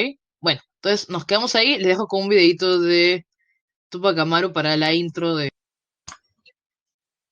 Bueno, regresamos. Igual para los que quieren seguir viendo esos videos, los encuentras pues como América Libre, son también cortitos, son de la PUC, ¿no? PUCP, América Libre, y ahí lo encuentras también, lo han hecho para diferentes personajes del proceso de emancipación, ¿no? Recuerda que estamos pues cerca, a puertas de cumplir los 200 años y es interesante, sobre todo, como les digo, analizar, ¿no? Porque bueno, la historia oficial al menos ha decidido, felizmente ahora ya se discute pues el papel que también tuvo el pueblo en la emancipación, ¿no? Antes solo se hablaba pues de Bolívar, de San Martín, por eso les decía que hay una lecturita ahí muy interesante en tu separato para ver cuándo en realidad comienza el proceso emancipatorio del Perú, ¿no? Que prácticamente casi es el último, casi, en independizarse de Sudamérica, ¿no? Entonces ahí hay que ahí hacer un balance, ¿no? Y una crítica. Bueno, pues simplemente ya en un ratito hablamos de Bolívar y de San Martín. Ahora nos toca mencionar de manera pues breve qué sería la gran rebelión, ¿no? Como les decía y como también escuchábamos en este video, la idea de Tupac Amaru siempre, o sea, Tupac Amaru va a ser como que bastante polémico, bastante controversial, por lo mismo que su discurso, ¿no? Si nosotros escuchamos básicamente la propuesta, y por eso es que también algunos criollos se van a sumar en un principio al movimiento de Tupac Amaru, es porque su discurso, o sea, la propuesta es reformista, pero es antifiscal, ¿no? Algunos autores te dicen que finalmente se vuelve separatista, pero como es breve, es un poco pues discutible esto, ¿no? Pero lo que sí es claro en la primera fase donde él lidera este movimiento es que su discurso, su propuesta es de reforma básicamente y antifiscal, no es plenamente separatista, eso no, por eso también ahí tienes pues en la separata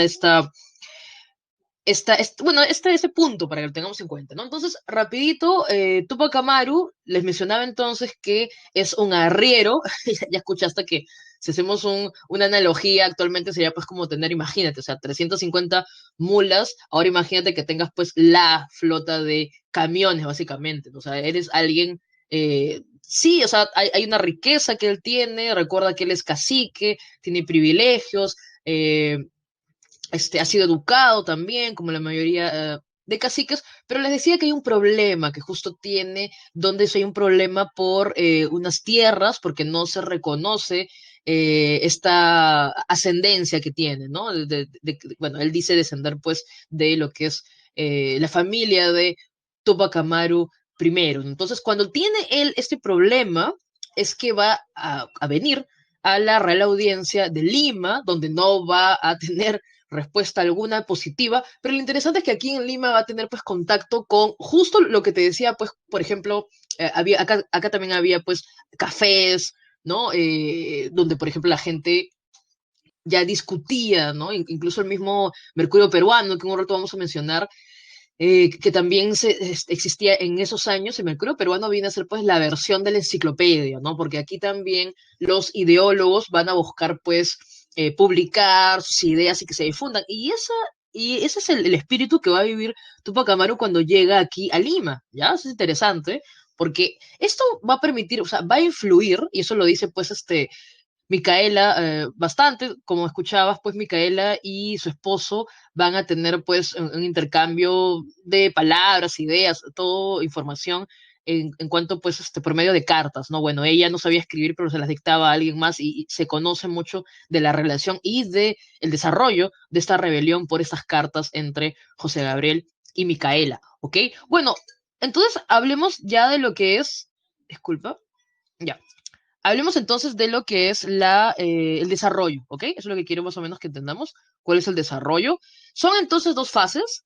La primera es, como les decía, es algo corta, ¿no? Porque vemos básicamente de noviembre de 1780 hacia mayo nada más de 1781. Entonces vemos rápidamente, pero tiene una gran influencia, ¿no? Entonces todo comienza con Tupac Amaru, como les decía, regresando al Cusco, ha sido afectado por la creación de Virreinato del Río de la Plata, aparte tiene un problema porque no se reconoce esta herencia, en todo caso, que tiene. Entonces él decide pues levantarse en armas, ¿no? Tenemos este momento pues icónico que es tomar preso a el corregidor Arriaga. Luego, pues no sé si se habrán escuchado que piden pues que Arriaga envíe, ¿cómo se llama? Cartas, ¿no? Para pedir, para hacerse de armas, ¿ya? Luego van a justiciar a Arriaga y es interesante, ¿no? Porque al final, y eso es lo que le critica mucho a Tupac Amaru, es como que Tupac Amaru dice, viva el rey, muerta al mal gobierno. O sea, el problema no es tanto, pues, con el rey, ¿no? El problema es con, en este caso, los corregidores, que finalmente son los que explotan y son el mal gobierno, ¿ok? Entonces va a comenzar pues el movimiento en Tinta, ¿ok?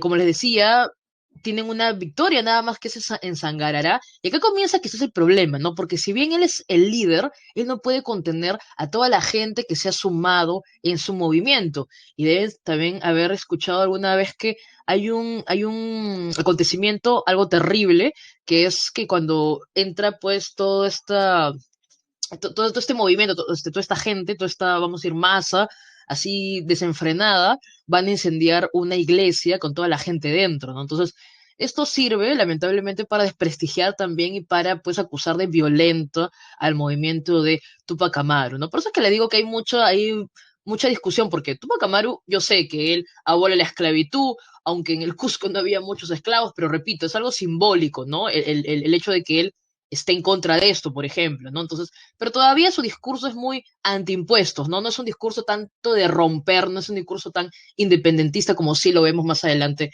en el siglo XIX con otros levantamientos, ¿no? Entonces, acá viene el problema también de logística, porque, pues, Micaela le pedía que tome el Cusco, o sea, lo más importante no solo es tomar los pueblos aledaños, sino el Cusco. Acuérdate que siempre Manco Inca, Tupac Amaru primero, todos buscan tomar el Cusco porque es la ciudad más importante, pero él más bien prefiere ir a diferentes provincias sumando y reclutando gente para recién regresar al Cusco, pero esto hace pues que rápidamente, acuérdate que en esa época está pues el visitador Areche, rápidamente se organice la defensa para el Cusco, ¿no? Se moviliza todos los regimientos que hay cerca y por eso es que pueden, lamentablemente, pues frenar esta, este movimiento que también pecaba pues un poco de fallas tácticas, ¿no? También hay que sumar que hay una gran rivalidad entre la nobleza indígena. Entonces, por ejemplo, tenemos a un Mateo Pumacahua que va a pelear más bien del lado español, ¿no? Y más adelante lo vemos a Mateo Pumacahua más bien alzándose también en armas en contra de España, ¿no? Porque es una cuestión más de tiempo para darse cuenta qué es lo que no está funcionando bien aquí en el virreinato, ¿no? Como para estar del lado contrario. Entonces, no olvidar que la primera fase, que es conocida como la fase del Cusco o la fase quechua, tenemos pues a Tupac Amaru, Micaela liderando, pero lamentablemente pues Tupac Amaru falla en esta decisión de ir por las provincias sumando gente y finalmente va a ser derrotado y ejecutado, como hemos escuchado también en ese video, de una manera así, pues bastante sangrienta, porque la idea es que entiendan el mensaje, ¿no? Los indígenas de que si se rebelan es lo que va a pasar, básicamente. Por eso es que se deja, pues, diferentes partes de su cuerpo cercenado en los lugares que lo habían apoyado, ¿no? Lo interesante es que Diego Cristóbal, primo de Tupac Amaru, va a estar liderando la segunda fase, ¿no? Pero aquí ya es un poco más, o sea, es distinto, porque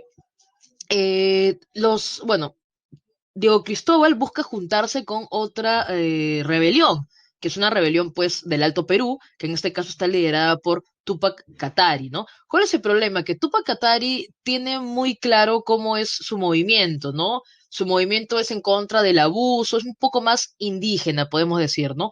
En cambio, él, o sea, Tupac Katari no ve con los mismos ojos a estos, vamos a decir, los que continúan con el movimiento de Tupac Amaru, porque, repito, ellos tienen más el discurso antifiscal, en cambio el otro es un discurso más indígena en contra de la explotación, ¿no? Entonces, finalmente, hay diferencias que no pueden concretar la alianza Y también hay otro tema, que los españoles se dan cuenta al toque y dicen, bueno, ¿qué vamos a hacer?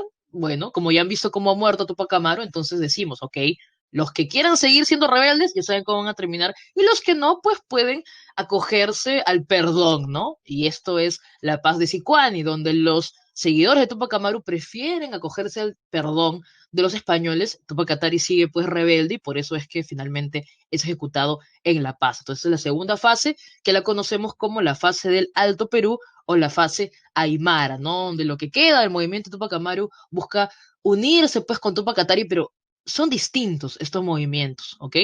Son distintos. Y es interesante todos los indígenas que se movilizan, pero también hay pues ahí un temor, ¿no? De cómo finalmente van a terminar. Entonces los españoles dicen, ok, el perdón, si quieren, se acogen al perdón y por eso es que por la paz de Sicuani los tupacamaristas van a dejar a Tupac Katari, ¿ok? Bueno, ¿cuáles son las consecuencias, ¿no? De todo ello. Bueno, te decía, ¿no? Hay un antes y un después del movimiento de Tupac Amaru, de la Gran Rebelión.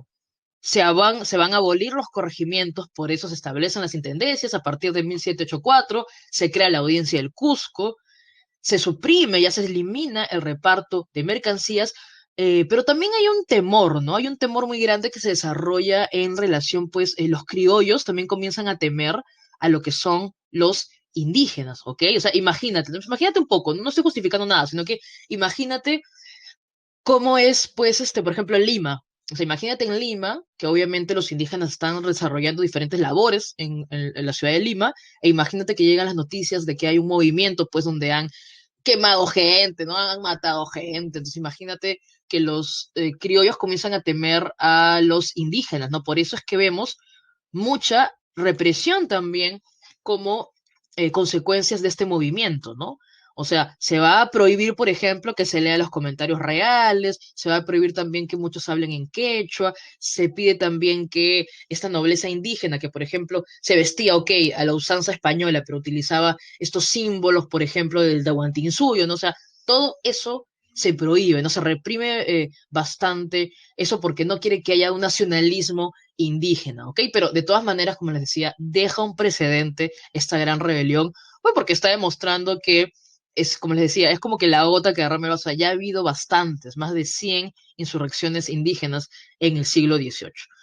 Bueno, listo. Dejemos esto de lado y hay que hablar de algo que ocurrió pues en Europa para poder entender también cómo aquí se ven apoyadas las ideas de emancipación. Hacemos un poco de no recordaris de que hemos hablado en la clase pasada. Tienes ahí en tu separata pues a Napoleón y nos acordábamos de esta política exterior del imperio napoleónico, de bloquear, ¿no? De aislar comercialmente a Gran Bretaña y también vemos pues que Portugal va a seguir va a seguir desarrollando sus relaciones comerciales con Gran Bretaña, desobedeciendo, pues, no a Napoleón. Entonces, Napoleón tiene esta idea, ¿no? De invadir Portugal, pasando por España, ¿no? ¿Quién era el rey de España en ese tiempo? Carlos IV. Pero Carlos IV finalmente no era el que tomaba las decisiones políticas, ¿no? Había delegado estas funciones en su ministro Godoy. Entonces, finalmente, Napoleón se entrevista con Godoy para, bueno, organizar, ¿no? Para negociar y coordinar cómo va a ser esta conquista de Portugal. Entonces, finalmente, Godoy es el que, pues, le va a permitir, sí, es el que le va a permitir que pase Napoleón con la armada francesa por la península ibérica, ¿ya? A ver, hacemos un poquito un recuento de los hechos. No olvidar que tenemos, pues, el motín de Aranjuez, donde, bueno, en esta localidad de Aranjuez está la familia real y vemos cómo la población se va a amotinar reclamando el ingreso de los eh, soldados franceses, ¿no? Luego tenemos pues las abdicaciones de Bayona, donde finalmente lo que va a ocurrir es que Carlos IV va a abdicar, o sea, va a renunciar al trono para que su hijo Fernando VII sea el gobernante y luego Napoleón pues toma prisionero a Fernando VII. Entonces te decía que recordemos esto porque lo que está ocurriendo es que mientras dure la ocupación francesa, que va desde 1808 hasta 1814, que regresa Fernando VII, también se desarrolló al mismo tiempo la Guerra de Independencia Española. Es al mismo tiempo. Y les decía la semana pasada que recordemos que ni bien invade pues Napoleón y luego coloca, impone a su hermano José Bonaparte como José I, ¿no? Pepe Botella o Pepe Plazuelas, como los españoles se han burlado de él enormemente y le han dedicado pues a tiras cómicas, en fin, etc, etc. Es interesante porque los franceses ocupan la península, bueno, España, y comienza la guerra de independencia española que queda plasmado en estos cuadros, pues, de Goya, por ejemplo, y es muy interesante porque todos reclaman al rey, ¿no? O sea, los invasores son los franceses, y ellos comienzan a organizarse, no te olvides, primero se organizan en juntas de gobierno a nivel provincial, luego deciden que tiene que haber una representación más nacional, por eso estas juntas de gobierno, finalmente, la Junta Central Suprema va a convocar a las Cortes de Cádiz, ¿no? ¿Qué es la corte? ¿Qué son las cortes? Las cortes son asambleas políticas en donde participaban diferentes estamentos. Entonces, finalmente, las Cortes de Cádiz son pues esta suerte de parlamento o asamblea donde van a participar todos los súbditos. O sea, repito, las Cortes se organizan reclamando al rey. Recuerda que Fernando VII es el rey pues el deseado, Fernando VII es el deseado, el pobrecito ha sido capturado y yo te decía pues que Fernando VII más bien le mandaba correspondencia a Napoleón diciendo que lo admiraba, que por qué no lo, que por qué no lo adoptaba como hijo, en fin, mientras los españoles se estaban organizando más bien para sacar, ¿no? Para expulsar al invasor francés. Hay otra cosa también interesante que se da en 1808, ¿no? La llamada Carta de Bayona, porque hay otros que no lo consideran una constitución. Recuerda que te decía que Napoleón tiene pues esta idea de que el lugar donde invade impone a alguien que gobierna de su confianza y también comienza a apoyar o imponer también estas cartas, ¿no? Y esta constitución de Bayona, si tú la lees, te das cuenta pues que es completamente liberal, ¿no? Tiene un espíritu de igualdad jurídica, o sea, es bastante interesante esta constitución de Bayona, y si bien los españoles se la impusieron y no la reconocen, tiene en cierta medida pues algo también de influencia, ¿ok? Entonces, les decía, por un lado tenemos la ocupación francesa de 1808 a 1814 que regresa, ya sabes, pues Fernando VII, con ayuda de lo que va a ser más adelante, también va a tener ayuda de la Santa Alianza, todo lo que hemos conversado la semana pasada, ¿no? Aquí lo importante es cómo esas juntas de gobierno convocan las Cortes de Cádiz y ya se está discutiendo la igualdad entre españoles, ¿no? Sean chapetones o sean criollos americanos, también se discute la abolición del tributo indígena y la mita minera. Es interesante porque se estaba también discutiendo pues temas que incumben a las colonias de Hispanoamérica, ¿no? Lo cual nos lleva también a otro punto, ¿no? Que mientras todo esto ocurría en España, ¿qué pasaba en Hispanoamérica? Bueno, en Hispanoamérica se van también a organizar juntas de gobierno a partir de 1810, porque quieren pues como que copiar lo que está ocurriendo también en España, ¿no? Otra cosa también importante, y aquí terminamos esta parte, es que las Cortes de Cádiz, fíjate cuántos años han estado juntos, 1808, ¿no? Bueno, en el 8 están todavía las juntas de gobierno, ¿no? 8, 9 juntas de gobierno, 1810 Cortes de Cádiz, 11, 12, son casi 5 años que se están organizando para hacerle frente a los invasores franceses y finalmente deciden pues redactar una constitución propia, ¿no? De las Cortes. Y aquí les decía, nunca se olviden, al igual que la Revolución Francesa, la primera constitución de la Revolución Francesa, no te olvides que reconoce la monarquía constitucional. Se reconoce al rey, pero se limita su poder, ¿no? Y también se discute que la soberanía está en la nación. Aquí también tenemos algo similar, la constitución de las Cortes de Cádiz, que se proclama en 1812, también establece una monarquía constitucional. Acuérdate que Fernando VII es el deseado. Claro, luego cuando regresa se convierte ya en el rey felón, porque cuando él regresa que quiere imponer otra vez el absolutismo, ¿no? Y va a ser allí un tira y afloja entre, pues, el sector liberal que está en España y los que quieren imponer el absolutismo, ¿no? Bueno, otra cosa importante también de la Constitución de Cádiz son básicamente 4 puntos, ¿no? La primera que la nación no es patrimonio de ninguna dinastía, ¿ya? La nación pues radica, ya hemos dicho, O sea, es la gente, básicamente, ¿ya? Es la población, no es patrimonio de ninguna dinastía. Segundo punto, que se elimine la Inquisición, porque tiene que haber libertad de culto, libertad de imprenta también, importantísimo para difundir las ideas. Otra cosa también es que la Constitución de Cádiz habla de la división de poderes, es decir, por un lado el rey, recuerda que es una monarquía constitucional, luego pues el poder legislativo serían las cortes y finalmente estarían los tribunales de justicia. Incluso también en la Constitución de Cádiz ya se está hablando de un sufragio universal, aunque relativo, o sea, no para todos, pero también se discute lo de un sufragio universal. Les decía que mientras todo esto ocurre en España, ¿qué está pasando aquí en América? También se organizan las juntas de gobierno, se organizan los criollos, ¿ok? También apoyando, pues, también rechazando y apoyando todo esto, pues, de estar en contra de la presencia francesa. Obviamente, ¿no? Napoleón, ¿no? Y ahí también se han escrito libros sobre esto, de las cartas encontradas, porque Napoleón también se dice, algunos, no todos, obviamente, no es un consenso en la historia, pero también se discute de que posiblemente Napoleón tenía pues intereses en las colonias hispanoamericanas. Entonces, aquí se junta, aquí se forma la junta de gobierno, rechazando una posible pues invasión también francesa en América, una posible, ojo. Acá viene lo interesante. Los chicos sí me preguntan, profe, no entiendo. ¿Por qué la Junta de Gobierno se organizan acá y dice que son la mayoría fidelistas? Ya, acá viene la explicación, ya tranquilos. Les digo que tanto en España como aquí, todos se organizan en contra de los franceses apoyando al rey, ¿ya? Por eso decimos que aquí también hay juntas de gobierno que en su mayoría apoyan al rey. ¿Ya? Pero, por ejemplo, pues no imagínate al virrey Abascal diciendo, ¿para qué tienen ustedes que organizarse en juntas? Ok, están a favor del rey, pero ¿para qué se tienen que organizar? No es necesario que se organicen para estar en contra de los franceses, por eso se las acusa de separatistas, ¿no? Tú dirías, pero sí, o sea, ¿para qué se organizan a estar a favor del rey? O sea, ¿para qué tendrían que organizarse, ¿no? Como que yendo en contra de las autoridades coloniales, ¿no? Por eso le decía, pues van a ser perseguidas por el virrey Abascal. La mayoría son fidelistas, ¿ok? Pero van a ser acusadas, pues, de separatistas. Pero a buena hora se acusan de separatistas porque sí, si nos damos cuenta, la primera junta, pues, de Chuquisaca, ¿no? En lo que es Bolivia, La Paz, Quito, Caracas, Buenos Aires, Santa Fe de Bogotá, Santiago de Chile y Cusco. Aquí hay cosas interesantes.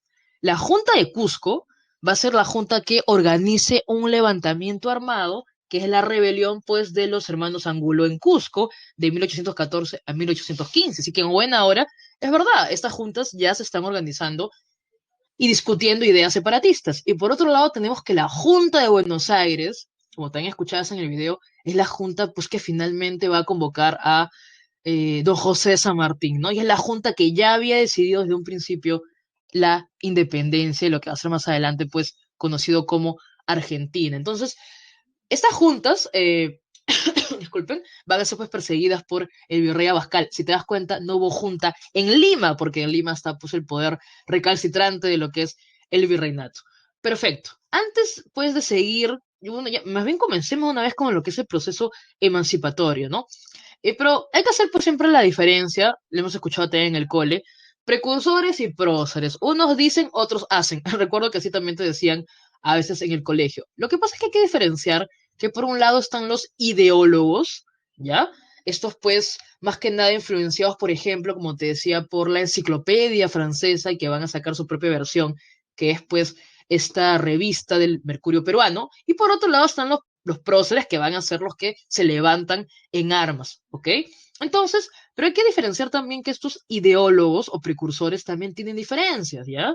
O sea, lo que quiero que entiendas es que no hay un conjunto aquí, ¿ya? Ni siquiera entre los intelectuales, menos entre la población, sea la élite indígena o simplemente pues los indígenas, de cédula, podemos decirlo. Lo que quiero que entiendas es que aquí no hay, o sea, cada quien tiene una postura, ¿ya? En cuanto al tema, pues, del virreinato y también de la independencia.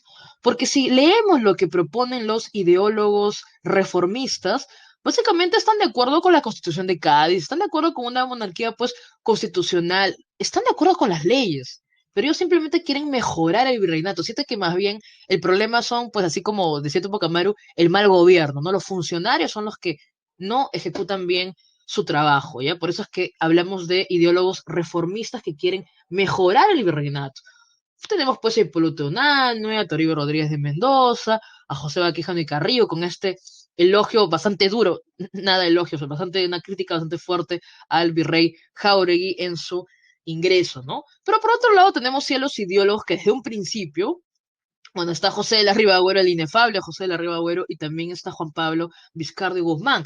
Ellos sí te proponen, pues, romper vínculos con la corona, ¿ok? Porque lamentablemente, pues, el virreinato está asentado en lo que es la sumisión del pueblo, ¿no? O sea, ellos ya habían decidido en todo caso que la única manera era separarse de España, ¿ya? Eso es en cuestión de ideólogos, ¿ya? Los que van a, pues, a publicar sus ideas, básicamente, a difundirlas de esa manera. Pero también tenemos a los que se organizan y se levantan en armas, ¿ya? Lamentablemente van a fracasar porque cuando consiguen, por ejemplo, el poder, no hay nada detrás. El problema es una también fallas logísticas y sobre todo porque cuando hablamos de los dos gritos de Tacna, estaban pues esperanzados o estaban apoyados, estaban buscando o esperaban el apoyo, más bien, es el término, disculpen, de las tropas argentinas, ¿ok? Entonces, hablemos así rapidito. Tenemos el primer grito de Tacna, Francisco, disculpen, Antonio de Cela, les decía, los dos gritos de Tacna, el de Cela del 11 y el de Payardelli del 13, buscan o esperan en todo caso el apoyo de las tropas argentinas. Ya se habían organizado los patriotas argentinos, ¿ya? El problema es que entran por una ruta que no es buena, la del Alto Perú. Es una ruta fácil de interceptar, es una ruta pues bastante, vamos a decir, predecible y fácil para que los españoles la bloqueen y vencer a estos patriotas. Por eso, por ejemplo, el primer grito de Tacna se tienen que rendir los que ha pues alzado Francisco Antonio de Cela porque no van a llegar pues los argentinos a cargo de Castelli, no son derrotados. En el segundo grito de Tacna más bien tenemos que logran ocupar la ciudad, ¿ya? Logran llegar las tropas argentinas, pero van a ser también vencidos. Hay un tema, pues, ¿no? De que al menos el poder está aquí, de verdad, del Perú, el ejército está aquí y es rápido de movilizar, ¿no? También tenemos otros movimientos como la rebelión de Huánuco de 1812, ¿ya? También es interesante porque va a haber pues ya alianzas de criollos, mestizos, se intenta crear una junta de gobierno, pero luego van a perder también en la batalla pues de Ambo, ¿ok? Y finalmente tenemos la que te decía que es la Junta de Cusco, que va a organizar un levantamiento armado, donde vemos pues a los hermanos Angulo, también vemos por ejemplo a Mateo Pomacagua, que en este caso ya pues es mayor, ¿no? Ya no está pues del lado español, ¿no? Incluso Mariano Melgar también pues que está ahí como un jovencito héroe en este caso va a ser fusilado, por ejemplo, y logran tomar el control de Cusco, diferentes localidades como La Paz, Huamanga, Huanta. El problema es, pues, repito, que llegan pues a vencer a las cabezas, por ejemplo en Humachiri, y si bien es el que dura más, del 14 al 15, dura más meses, lamentablemente es rápidamente eh, desestabilizado, ¿no? Porque este sí era el más peligroso en el sentido que sí tuvo como objetivo la independencia del Perú. Pero obvio, todos suman, ¿ya? Y todos te demuestran que para la segunda década del siglo XIX ya hay también intentos de movilizar a la población ya con el discurso independentista, ¿no? Esto recién va a ser posible, pues, cuando hablemos de las corrientes libertadoras. Ya escuchábamos también en el videíto que Bolívar y San Martín tienen diferente formación, diferentes intereses también, diferentes planes para con el Perú, ¿no? Bueno, rapidito nada más, aquí también lo más importante, sabes que aquí las preguntas más bien son, lo más trascendental son las decisiones que se toman, ¿ya? Así que lo vemos también así.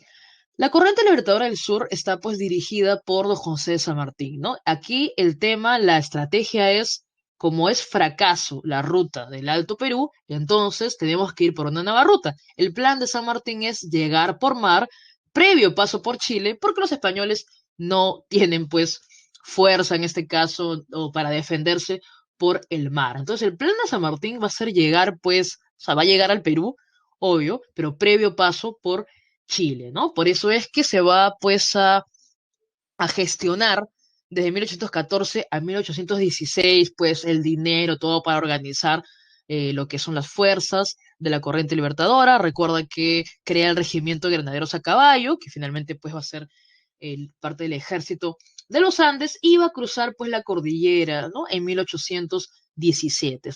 Este cruce que nadie se esperaba, ¿ya? También épico, ¿no? El cruce de los Andes. Finalmente en Chacabuco y Maipú se va pues a conseguir la independencia de Chile, ¿no? ¿Por qué es importante esto? Porque San Martín va a estar acompañado de Bernardo O'Higgins, que va a ser pues el primer gobernante de Chile independiente. Entonces, ¿qué hace Bernardo O'Higgins? El Congreso que se ha instaurado en Chile se le va a pedir un préstamo para poder apoyar la expedición de San Martín. Ya, está ahí no te molestes, el dinerillo de Chile, bueno, de lo que es actualmente Chile en ese tiempo, si es independiente, para apoyar la expedición de San Martín al Perú, ¿no? También en Chile vemos este personaje que es Lord Thomas Cochrane, comandante de la escuadra chilena, que va a ser pues enviado un año antes de que desembarque José de San Martín en 1819.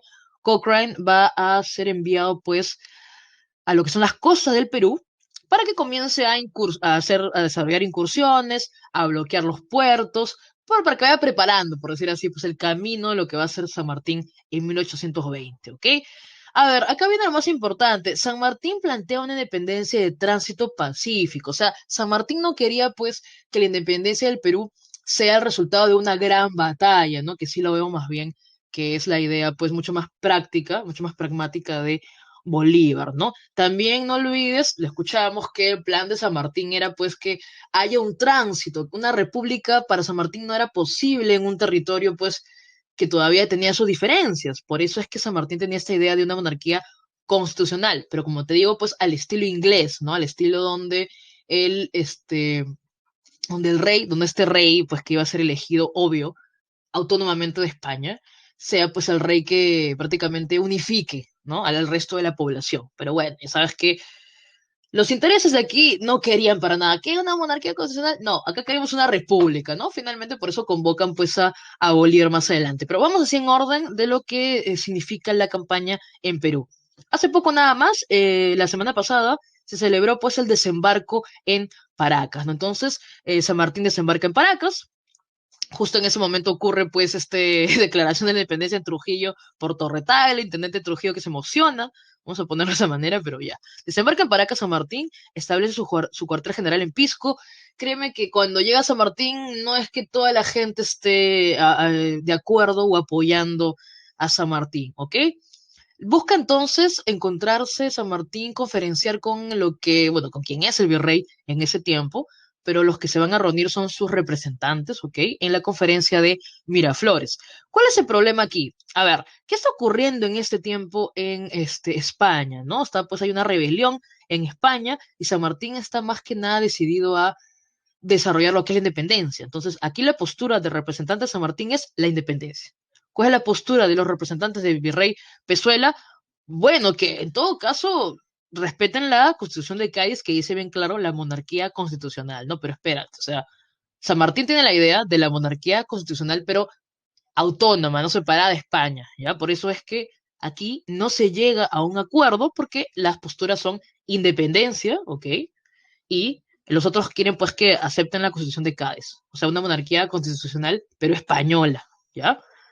Entonces termina en fracaso y esto nos lleva a dos decisiones. Por el lado patriota es que San Martín va a encargar a Álvarez de Arenales a que desarrolle pues su expedición en la Sierra Central y aquí comienza pues a sumar lo que son los montoneros, ¿no? Es importante, como te decía, el rol de la población indígena. Y por otro lado también tenemos a San Martín yendo a Huaura porque él necesita, ¿qué cosa? Cortar los suministros de Lima, prácticamente obligar a que se rindan, repito. San Martín es más pues de negociar, ¿no? San Martín es más de esperar, que en este caso, no quiere pues, tampoco tiene la logística para una gran batalla que sea la que brinde la independencia al Perú. ¿Qué está pasando del lado español? El motín de Asnapuquio. Son militares que básicamente deciden, Pezuela no va más, ¿ya? Incluso te menciona que Pezuela quería incluso escaparse, que se disfrazó. Bueno, la idea es que Pezuela no va más y los militares demuestran de que hay crisis también en el lado español y por eso eligen un nuevo y último virrey que es José de la Serna, ¿ya?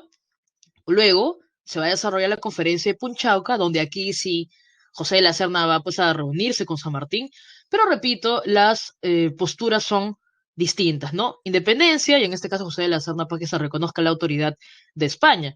Entonces, como no se llega pues a un acuerdo, es que San Martín básicamente, que todavía no va a ingresar pues a Lima, le va a dar tiempo a José de la Serna para que básicamente llegue a Lima, se lleve pues esta máquina para imprimir papel moneda, ¿no? Que destruye un poco lo que puede y se va José de la Serna. O sea, eso es lo único que le criticaría pues a San Martín, ¿no? El darle tiempo básicamente a José de la Serna para que se vaya en dirección a la sierra, lo que es el Cusco, a hacerse fuerte, porque son años los que va a estar ahí hasta que llegue pues Bolívar, ¿no? Bueno, San Martín no ingresa. Es que te das cuenta un poco cómo es San Martín, ¿no? Por eso es que decía este historiador Tony Zapata, que lo hemos escuchado, que por eso hay mucha gente que le gusta más San Martín, porque se le veía medio así bonachón, ¿no? Comparado con Bolívar, que más bien era te ponía la bayoneta y tenías que entregar todo lo que, todo lo que era necesario. Bueno, San Martín no va a ingresar a Lima, ¿no? San Martín se va a quedar en lo que es este pueblo libre, cuando puedan, mucho más adelante, cuando todo esto termine, que vayan pues a la Quinta de los Libertadores, si es que ya han ido, que está en el Museo de Antropología, Arqueología e Historia de Pueblo Libre, porque allí, pues, que era la casa de Pezuela, luego se convirtió en la casa de los Libertadores. Su cuartel general ahora va a estar en Pueblo Libre, desde el 8 de julio, y San Martín luego, los notables de Lima lo invitan, porque como había mucha incertidumbre y muchos levantamientos populares, es que lo invitan pues a ingresar a Lima en 12 de julio, ¿no? Se redacta el acta de la independencia y el 28 de julio se proclama la independencia. Pero ojo, ¿no? La proclamación de la independencia solo es la promesa de un proyecto, no es más, porque los españoles siguen en el sur, ¿ok? Bueno, San Martín se va a quedar en lo que es su gobierno del protectorado desde agosto de 1821. Aquí, pues, Monteagudo va a ser el que defienda la postura de San Martín. Ahí vamos a Monteagudo. No te olvides, pues, que aquí se da, pues, este primer debate, ¿no? ¿Cuál debe ser el sistema de gobierno del Perú? Monteagudo, por un lado, defendiendo la monarquía constitucional de San Martín, y por otro lado, Sánchez Carrión defendiendo la república, ¿no? ¿Qué más ocurre en el protectorado? Se tiene que organizar el Estado, por eso es que se forman tres ministerios, que es el Ministerio de Guerra y Marina, el Ministerio de Hacienda y el Ministerio de Relaciones Exteriores, ¿no? También se crea, pues, no, se da libertad de imprenta, disculpa, también se da libertad de vientres. Bueno, acá suena, pues, un poquito, ¿no? Solo para calmar las aguas, ¿no? Que los que nazcan del 28 de julio en adelante, los hijos de esclavos van a nacer libres, pero siguen siendo mano de obra, ¿ya? También se va a abrir el tributo y la mitad, pero solo para calmar los levantamientos populares, porque va a seguir activo, sobre todo Bolívar lo va pues ahí también a reclamar más adelante, ¿no? Se crea la Orden del Sol, las bases de lo que es el primer ejército peruano, por decirlo así. También se trata de dar identidad, pues, ¿no? A esta nueva nación con el himno, con la bandera, ¿no? También se decreta la educación primaria gratuita y obligatoria, se organiza la Biblioteca Nacional y también en julio de 1822 se desarrolla la entrevista de Guayaquil, ¿no? Van a discutir básicamente cuál es el tema con Guayaquil. Recuerda que Bolívar ya había llegado antes, se había organizado todo, porque el plan de Bolívar es, pues, ya se había pues creado lo que es la Gran Colombia, ¿no? Y más bien Bolívar va a llegar aquí al Perú porque es o sea, estaría en peligro la Gran Colombia si siguen las fuerzas españolas en el Perú. Bueno, acá tenemos esta conversación pues de entre Bolívar y San Martín. Bolívar no se oponía a la propuesta de San Martín, pero no iba a llegar pues acá de gratis a defender o a pelear, ¿no? Por el Perú. Entonces, bueno, ya sabes también este tema de que dos soles no pueden brillar juntos, ¿no? Cuando regresa a San Martín, ya es evidente que la postura que ha tomado la élite criolla, vamos a ponerlo de esa manera, es que la forma de gobierno sea una república. Entonces, bueno, San Martín, sin pena ni gloria, se retira, ¿no? Él bien dice, no me llevo nada del Perú, solo las heridas de guerra, ¿no? Un poco así, un poco dramático, siempre van a poner a San Martín. Repito, San Martín le gusta más a la gente, pues Bolívar es mucho más pragmático, pero hay más gente que le gusta la figura de San Martín aquí, ¿no? Bueno, No, antes de irse, deja pues constituido el primer Congreso, ¿no? Que va a tener como presidente a Francisco Javier de Luna Pizarro, ¿ya? Lo tenemos pues como el primer presidente del Congreso Constituyente. Ojo, ¿ya? Primer presidente del Congreso es Francisco Javier de Luna Pizarro. Profe, este Congreso se llama Constituyente, ¿por qué? Porque tiene el objetivo de redactar una constitución. Porque ya se decidió que la República es la forma de gobierno. No te olvides también que en el primer Congreso Constituyente se suprimen los títulos de Castilla, ya no valen más, y se aprueban pues las bases de la Constitución, ¿no? Pero seguía el problema de los españoles en el sur. Por eso el primer Congreso Constituyente delega el poder a una junta de gobierno, ¿no? Como no quieren darle protagonismo a una sola persona, eligen pues un triunvirato, ¿no? Donde, por ejemplo, tenemos pues ahí a José de la Mar. ¿Cuál es el problema de un triunvirato? Tres personas hacen más lentas las decisiones, ¿ok? Tres personas hacen más lentas las decisiones. Pero esta junta, por primera vez, es aquí, bueno, en la Plaza Mayor, ¿no? Luego también se va a declarar en la Plaza de la Constitución. Ah, tú me decías que quién es el primero, pues, en declarar la independencia es este Torre Tagle, que es intendente de Trujillo, por eso es que la Libertad se llama así, ¿no? Pero oficialmente es San Martín, pues aquí, bueno, en la Plaza Mayor, ¿no? Pero te decía como cosa anecdótica que el primero en ahí declarar su propia independencia fue Torre Tagle, que era intendente de Trujillo, por eso la Libertad se llama así, ¿ok? Bueno, regresamos. Ah, que fue en Huaura. Ah, ya, lo que pasa, sí, lo que pasa es que, a ver, o sea, oficialmente es en Lima, pero cuando San Martín declara, o sea, San Martín declara sus intenciones de la independencia, el primer lugar donde escuchamos esto es en su cuartel en Huaura, ¿ya? Sí, o sea, eso no te va a venir en el examen, porque San Martín, como les digo, o sea, una cosa es que lo inviten a entrar acá a Lima y que proclame el acta que le han escrito, ¿no? Pero San Martín, expresando sus ideas de independencia, lo tenemos desde su cuartel en Huaura, ¿ya? Sí, más o menos es lo que has estado leyendo. Sí, pero no te va a venir en el examen porque no, les digo, pues tampoco te puede venir lo de Torretagle, que es el primero en emocionarse, enajenarse y declarar su propia independencia en la libertad. Pero sí, desde su cuartel en Huaura ya conocíamos los intereses de la postura de la independencia de parte de San Martín. Ya, le decía esto, ojo, el orden es así. San Martín se va, se establece el primer congreso, ¿ya? Y el congreso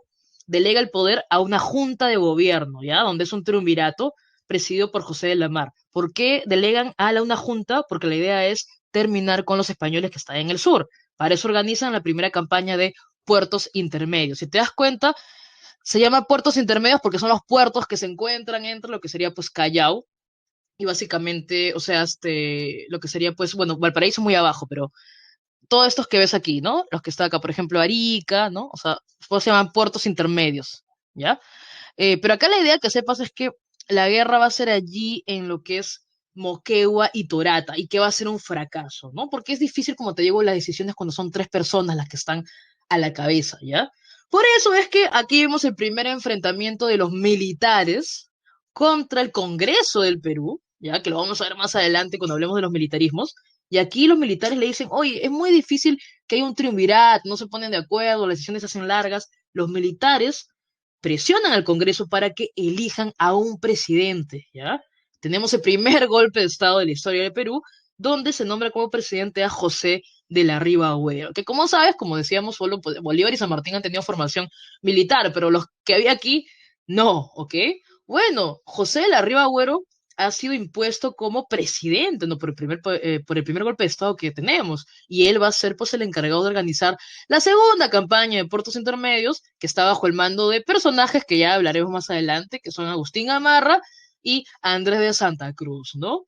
Bueno, es otro fracaso porque no tenemos la organización, o sea, es un tema básicamente de logística, ¿no? Entonces, el Congreso destituye a Ribagüero porque fue impuesto y ni siquiera ha logrado lo que se buscaba, ¿no? Ribagüero, te contaré pues que su gobierno ya comenzó a endeudar al Perú con el primer préstamo, básicamente, para reorganizar lo que es la Marina, ¿no? Ok, bueno, destituido Ribagüero, no se hace problema, se va a lo que es Trujillo y allí se proclama pues gobernador, ¿ya? Entonces no le queda otra cosa más que al Congreso, que ya había iniciado conversaciones para que Bolívar llegue al Perú. Así que simplemente declara a Torretagle pues como presidente para que haga tiempo hasta que llegue básicamente Bolívar, ¿no? Por eso es que Torretagle se siente usado, se esconde en el Real Felipe donde muere finalmente, ¿no? Acá vemos la traición porque José de la Riva Agüero ya se está pues carteando y escribiendo, al igual que Torretagle, con los españoles que todavía quedaban aquí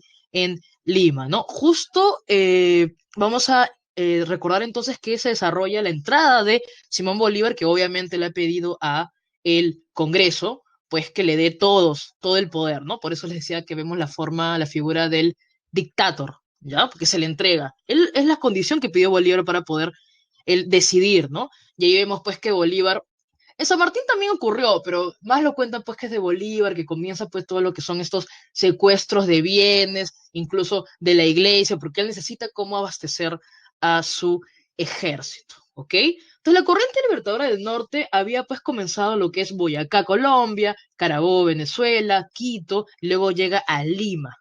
Entonces tenemos este, la dictadura de Bolívar de fines de 1823, va del 24 al 26 la dictadura de Bolívar y vemos pues la batalla de Junín y Ayacucho donde finalmente se consolida, ¿no? La independencia. Pero te decía que Bolívar tiene otros planes. Bolívar ya había mencionado que su plan es la Federación de los Andes.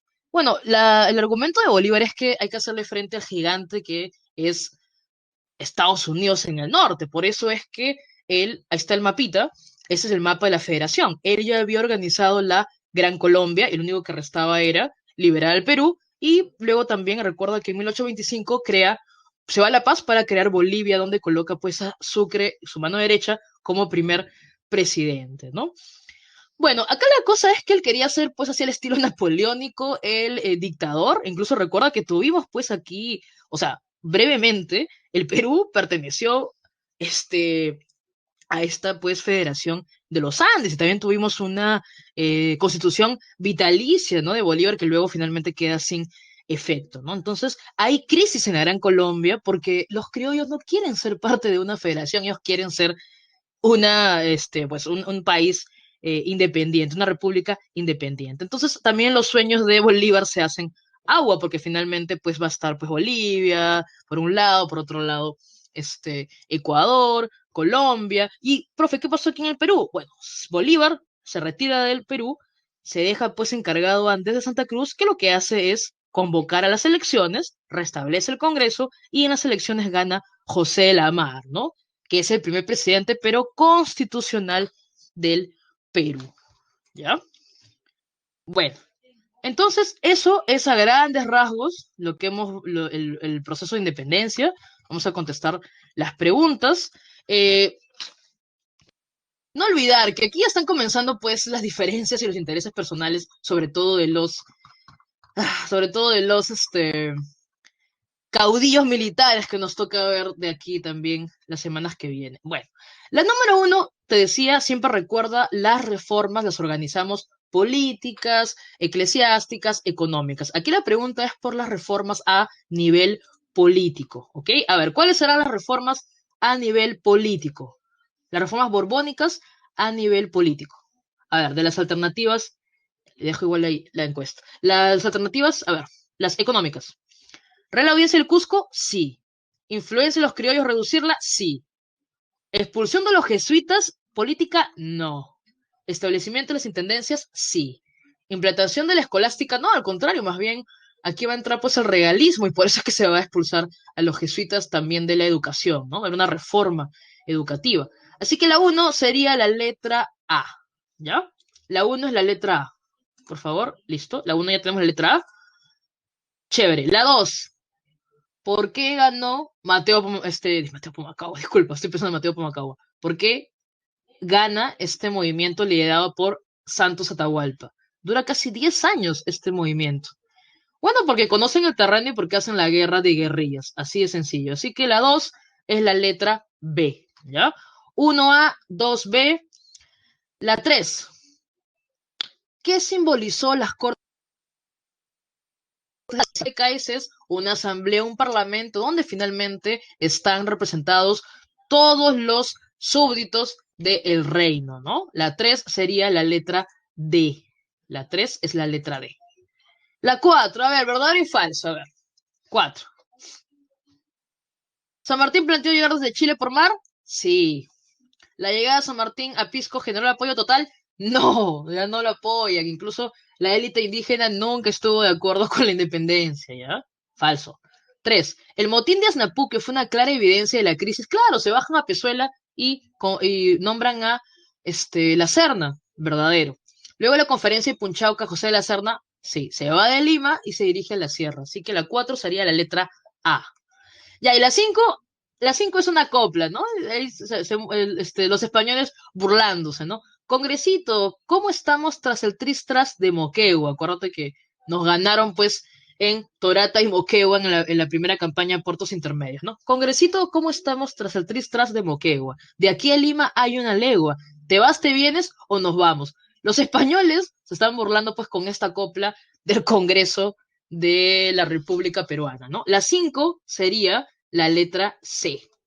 Se burlan, pues, sí, sí, sí, ya estamos en el cambio ahora, no se preocupen. Se burlan porque el Congreso, pintado prácticamente cuando elige a este triunvirato para defender y perdemos, ¿no? Por una cuestión logística en la campaña de puertos intermedios. Ya.